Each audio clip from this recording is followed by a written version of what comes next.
Assalamu alaikum dear students. Today we will discuss about the next component of your environment, that is lithosphere. So what's lithosphere first? Lithosphere is simply the solid rocky upper layer of the earth, and it consists of the crust and the solid outermost layer of the upper mantle. So what is lithosphere? Litho is it's actually a Greek word. Litho जिसको हमने Greek word से लिया है. Litho means stone, यानी जो earth है और अर्थ का जो सॉलिड अपर पोर्शन है वो बनाता है आपका लिथोस्फीयर. इसमें क्या क्या इंक्लूड होता है? जो फॉर एग्जांपल फर्स्ट जो आपका अर्थ है that is divided into different जो कॉन्सेंट्रिक लेयर्स है, ठीक है, यानी जिसका सेंटर उन लेयर्स का है जो सर्कल्स है कॉमन है and which is at the centre of the earth.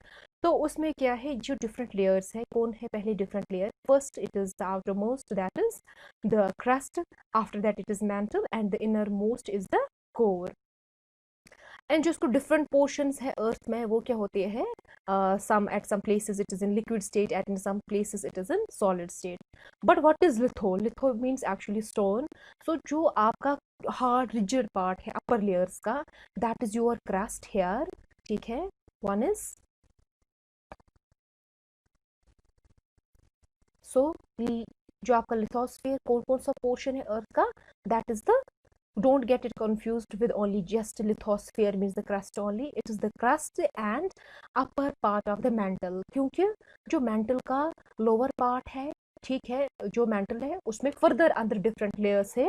जो mantle है उसमें क्या है, अंदर जो है लोअर पोर्शन है that is in the liquid molten state, upper जो पार्ट है mantle का that is the solid rigid state. तो टुगेदर जो क्रस्ट है and upper part of the mantle, this portion makes your lithosphere. And lithosphere ये सबसे coolest है and most rigid part and the most rigid part of your earth, and its depth is of around 100 kilometre. And the solid lithosphere ये float कहाँ पे कर रहा है? और the liquid asthenosphere. What is asthenosphere? Asthenosphere is a soft एक layer है जिसमें क्या होता है, asthenos is actually Greek word that means, उसका एस्थनो का मतलब होता है that means actually a weak layer. Weak layer क्यों? क्योंकि इसमें जो रॉक्स होती है वो क्या होती है, that are of very soft nature. It's a glassy plastic means एक फ्लूड फ्लोइंग लाइक फ्लो जिसमें है नेचर, ठीक है. The lower molten part of the mantle. So this is the asthenosphere, the lower mantle part of your, the lower part of the mantle, जिसपे क्या है ये आपका लिथोस्फीयर क्या करता है, float. You just need to remember what is lithosphere. जो upper part of crust है, सॉरी टोटल जो क्रेस्ट है and the upper part of the mantle together form the rigid layer, single rigid layer, जिसको हम बोलते हैं lithosphere. And this lithosphere is divided into rigid blocks, or we call them the plates. See what? ये जो lithosphere हमने बताया, ये जो सारा है टॉप लिथोस्फीयर आपका, वो कंटिन्यूस नहीं है एक्चुअली, वो डिवाइड है. किस में डिवाइडेड है? Into different rigid blocks. Hard blocks है, हार्ड स्लेब जैसे है, या प्लेट्स में वो डिवाइडेड है into different plates. Remember always this lithosphere is divided into the plates, और उन प्लेट्स को हम बोलते हैं tectonic plates. What? The earth जो है lithosphere is divided actually into the different, जो टोटल आपका जितने भी जो कॉन्टिनेंट्स है वो लेटर पार्ट बनाएंगे इन प्लेट्स के, वो सारे किस में डिवाइडेड है? टोटल लिथोस्फीयर बड़े बड़े वो स्लेब्स है, मतलब वो स्लेब्स होती क्या है actually, they are actually the rocks. उसमें वो डिवाइडेड है उन रिजिड ब्लॉक्स या प्लेट्स में डिवाइडेड है, जिनको हम बोलते हैं tectonic plates. So what's important regarding these plates now? ये जो plates basically है, and these plates are continuously they are experiencing in, they are in a continuous constant moments में होते हैं वो, इधर horizontal भी vertically भी, वो हमेशा क्या होते हैं, constantly drift कर रहे होते हैं, कभी against each other, away from each other, ठीक है. These tectonic plates they are in a motion, but ऐसा नहीं, it is around very several inches per year, very slowly. तो वो तो feel भी नहीं होगा one the person who is on the earth, on the surface of the earth, that we don't feel, ठीक. तो that are always in the constant motion, they are constantly moving these tectonic plates. See what, मगर why how they are in the motion? Because we all know जो earth है deep down inside वो क्या है, that is जो rocks है वहाँ पे उनमें क्या होते हैं, मिनरल्स जो रेडियो एक्टिव नेचर में है, दे show the radio activity. And what is radio activity? Radio activity is a process जहाँ कंटिन्यूसली इमिट होती रहती है रेडिएशन यानी एनर्जी। तो उस एनर्जी वजह से जो काफ़ी हीट जनरेट होती है वो फिर अपर लेयर्स तक भी आ जाता है, वो ट्रांसफ़र होता है हीट। तो उस वजह से क्या हो जाता है, उस जो हीट जनरेट होती है उस वजह से दीज प्लेट्स जो है जिसमें लिथोस्फेयर हमारा डिवाइड करके है, they always show the motion due to this energy जो हीट जनरेट होती है। And later as convection currents they also come to the surface. तो उस वजह से क्या हो जाता है, due to the radio active nature, इसलिए हम बोलते हैं we go deep inside the earth, there is increase in the temperature due to the radio active जो मिनरल्स होते हैं आपके these rocks में जो inside the earth। that's also the reason we find जो क्या होता है, some जो parts है earth में क्या होता है जहाँ radio activity is very high, तो वहाँ पे क्या होता है मोल्टन नेचर। जैसे अभी हमने देखा जो मैंटल है लोअर पार्ट उसका मोल्टन है, फ्लूइड फॉर्म में है, लिक्विड फॉर्म में है। Why? There is the temperature is very high. But when we go deep down the earth later, कहाँ पे आपका इनर कोर जोन पार्ट जो इनर मोस्ट पार्ट आएगा दिसका, one is the crust, that is the mantle, later is the core। जो innermost part core का होगा that is in the solid nature। why? For example here we will go back core जो, because यहाँ पे भी suppose radio activity is very high, but जो overlying huge rocks है ऊपर वो इतना प्रेशर एक्सर्ट करेंगे, वो इसको नहीं कन्वर्ट होने देंगे इनटू द लिक्विड स्टेट। यानी molecules when pressure is very high, molecules are very close, they maintain its very this liquid state even though the radio activity is there. तो still dominate कौन कर रहा है, जो overlying pressure है, strata जो large huge rocks है। तो उस वजह से हम देख रहे हैं जो inner core that is still in it is stable solid state। So next is you need to remember about the tectonic plates। what are tectonic plates? जो lithosphere है that is divided into the huge large these rigid slates जिनको हम बोलते हैं tectonic plates, and they are always constantly drifting। Tectonic activity is responsible for some of the Earth's most dramatic geologic events। बहुत सारे हम geological events देखते हैं that is due to this very tectonic activity। For example, earthquakes sometime these of late we witnessed a number of series these earthquakes। तो क्या होता है, what happens, क्यों अभी earthquakes हम witness कर रहे हैं, how? Then we know now जो आपके plates है these are in the constantly drifting, either any इस किसी भी फॉर्म में होंगे, इस किसी भी डायरेक्शन में वो मूव कर रहे होते these plates। sometimes what happens, या तो वो क्या करते हैं, for example here this spreading one we will consider first। यहाँ पे क्या होता है, this the arrows are showing ये drift away कर रहे हैं, these are drifting away, एक दूसरे से दूर दूर जा रहे हैं। तो उन सिचुएशंस में क्या होता है, तो यहाँ पे क्या हो जाता है, स्पेसेस ओपन हो जाती है। तो उस वजह से ये कॉन्टिनेंटल ये जो स्लेब है यहाँ भागा, ये क्या है, ये आपका ऐसे ये स्लेब्स है जिनमें आपको this is here just to make you illustrate, ठीक है। ये जस्ट एक ग्राफिकल ये रिप्रेजेंटेशन दिया गया है। फॉर एग्जाम्पल ऐसे शेप में है स्लेब्स, ठीक है, दीज टेक्टोनिक प्लेट्स। तो समटाइम्स व्हाट हैपन्स, कभी ड्रिफ्ट अवे करेंगे एक दूसरे से, तो जब अलग चले जाएंगे दूर दूर एक दूसरे से, जो यहाँ पे स्पेस जनरेट होगा तो वहां से इरप्ट होते हैं आपके volcano. So one geological event that is the volcanic eruptions will occur. Next is the lateral sliding होता है, कोलिजन्स नहीं होता है, ड्रिफ्ट एक दूसरे से दूर नहीं जा रहे, ये स्लिप ऑफ, एक इस डायरेक्शन में जा रहा है, एक यहाँ नीचे आ रहा है, स्लिप करते स्लाइड करते against each other. That time what happens, उसको हम उस टाइम क्या होता है, earthquakes क्रिएट होते हैं। नेक्स्ट टाइम क्या होता है, समटाइम्स दीज सबडक्शन जब होता है, यानी दे कोलाइड, ये जो एरो दिखा रहा है डायरेक्शन, ये प्लेट इसके साथ टकराता है तब ये मूवमेंट दिखा रहे हैं towards each other, drift towards each other the different to plates. कहीं पे भी जो भी आपके टोटल कॉन्टिनेंट्स है या टोटल लिथोस्फीयर अर्थ का टोटल जो भी सरफे जो भी एरिया है, ठीक है, तो कहीं पे भी जो कोई भी दो प्लेट्स आपस में क्या करते हैं, टकराते हैं। It is just to make you understand जो भी आप volcanoes, earthquakes, to give a little idea कैसे होता है, and it's all due to the motion in these very tectonic plates. तो हियर व्हाट हैपन्स, यहाँ पे क्या होता है, जो आपने कभी सुना होगा ट्रांच सुने होंगे, बन जाते हैं। यहाँ पे एक कोलिजन जब होता है तो उसमें क्या होता है, कभी एक नीचे जाता है, ठीक है, तो कभी उसके अबू आ जाता है अनदर दिस प्लेट। तो this time this is also कौन से यहाँ पे क्या होता है, दिस टाइम जब इस टाइप का मोशन होगा, इस टाइप का प्लेट्स में ड्रिफ्टिंग होगा, that time the earthquakes occur. तो हेयर जब ये हो जाता है मोस्टली जब अवे फ्रॉम ईच अदर, यहाँ पे जो वेंट क्रिएट होता है तो वहां से इरप्ट हो जाते हैं आपके volcanic eruption. So this is little about your the little plate tectonic plates. And here in the graph ये जो आपको दिखा रहा है दिस जो है इसमें क्या आपको दिखा रहे हैं, these are the different plates. For example this is the South American plate, ये सारे प्लेट्स हैं। उन प्लेट्स के ही कहीं कहीं वो पार्ट बनाते हैं आपके कॉन्टिनेंट्स, जितने भी कॉन्टिनेंट्स है वो आपको क्या बनाते हैं, these are certainly part of these किन के है, of these टेक्टोनिक प्लेट्स। यानी ये दिखा रहा है यहाँ पे कैसे इन प्लेट्स में डिफरेंट डिवाइड किया गया है। फॉर एग्जांपल यहाँ हमारा this is the Indian plate, this is the African plate, this is the in fact these are included in one. जो नॉर्थ अमेरिकन साउथ अमेरिकन है these are included in one, उसको बोलते हैं American plates.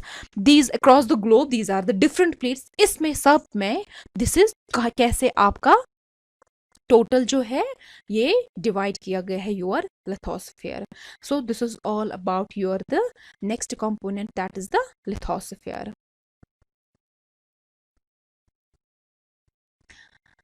The next component of your environment is the biological component or the constituent.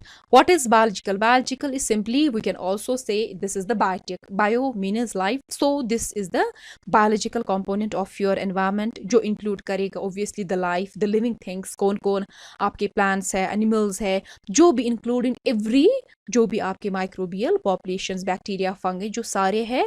So biological is obviously कौन सा component? That is your the biological part of your environment, यानी जो living things है। Next this is further divided into the categorized into three types. कौन कौन सा? It's the producer, consumers and the decomposers. What is producer? Producer simply कौन होता है, आपके इधर ग्रीन प्लांट्स होंगे mostly and some photosynthetic bacteria. Produce means, producer means जो प्रोड्यूस करेगा खुद फूड को। अब प्लांट्स क्यों करते हैं? देखो फूड बनाने के लिए होना चाहिए, हाँ सनलाइट से जो फूड बनाएंगे उसके लिए हमें चाहिए क्लोरोफिल। एंड ग्रीन प्लांट्स में क्या होता है, this chlorophyll. So the plants are able to prepare their own food, क्योंकि उनमें एक पिगमेंट होता है जिसको बोलते हैं क्लोरोफिल। तो उस वजह से क्या प्लांट्स बनाते हैं, अपना फूड खुद ही बनाते हैं एंड यूज इन फिर स्टोर करते हैं एज कार्ब्स वगैरह, ठीक है। So what is producer? Simply the green plants which are able to prepare their own food. कैसे? And for example this is a plant here, ये क्या करता है, ये ट्रैप करता है सोलर एनर्जी को, ठीक है। कैसे? और क्या लेता है, फ्रॉम रूट से लेगा दिस कार्बन डाइऑक्साइड ये, या लेगा फ्रॉम द लीव्स, ठीक है, and water from these root से लेगा, and in presence of sunlight बनाता है ग्लूकोज C6H12O6, जिसको लेटर दिस स्टार्च और दिस कार्बोहाइड्रेट एज स्टोर होता है। So you just need to remember produce are simply the plants which are, or the some green this photosynthetic bacteria which are able to produce their own food। क्यों बनाते हैं? क्योंकि उनमें क्या होता है, पिगमेंट, ग्लोरोफिल हमें नहीं है। सो हम डिपेंडेंट है दूसरे जो प्रोड्यूसर्स है उन पे है। So we are the consumers. Next is consumers. What is consumers? Simply means जो कंज्यूम करेगा, जो खुद अपना फूड नहीं बनाएगा। It's very simple. For example here जो कैटरपिलर लिया है एग्जाम्पल में, ये क्या करेगा, ये फूड अपना खुद नहीं बनाता है, ये क्या आकर करेगा, ईट किसको खाएगा, इस ग्रीन प्लांट को, ठीक है। लेटर जो ये स्नेक है वो किसको खाएगा, इस कैटरपिलर को। So these both are the consumers. अब इसने चाहे प्लांट को खाया, ठीक है, मगर स्नेक ने किसको खाया, इस यहाँ कैटरपिलर को खाया। So these both are the consumers, क्योंकि ये दूसरी स्पीशीज को कंज्यूम कर रहे हैं। These two are not able to prepare their own food. So simply consumers होते हैं जो दूसरों को कंज्यूम करेंगे, खुद अपना फूड नहीं बना सकेंगे। And this all is also here the this consumer, क्योंकि ये फिर किसको खाएगा, स्नेक को खाएगा। So these are which are dependent for food on other species यार और अदर और एनी अदर ऑर्गेनिज्म, उसको हम बोलेंगे the consumers. Next is about your decomposers. Decomposers simply means जो ब्रेक डाउन करेंगे, डिकम्पोज करेंगे, लेटर जो प्लांट का डेथ होगा या किसी भी एनिमल प्लांट स्पीशीज का डेथ होगा, जो उसके डेड रिमेन्स होंगे प्लांट्स एनिमल्स के, वो पार्ट्स डेड पार्ट्स होंगे, तो उनको डिकम्पोज दे सिंपली क्या करते हैं, ब्रेक डाउन करते हैं and release these nutrients back to their environment. ठीक है, फॉर एग्जाम्पल यहाँ पे क्या दिया है, इस प्लांट का हो जाएगा, डेथ हो जाएगा, एंड या स्नेक का डेथ हो जाएगा। ठीक है, व्हाट हैपन्स, उसकी जो बॉडी है finally what happens, even we when we die also, so what happen to our body after some time, we see जो हमारा सारा फ्लश वगैरह है वो सारा ख़त्म हुआ होता है। वाई, बिकॉज बीइंग जो डिकम्पोजर्स है इसलिए उनको बोलते हैं स्कैवेंजर्स एज वेल, क्योंकि they remove this waste from the environment in fact and release जो भी इसमें न्यूट्रिएंट्स है जो कॉम्प्लेक्स फॉर्म से उनको सिंपल फॉर्म में वापस लाते हैं to the inorganic different forms, जो भी नाइट्रोजन फॉस्फोरस जो कुछ भी स्टोर्ड होता है प्लांट्स एनिमल रिमेन्स में,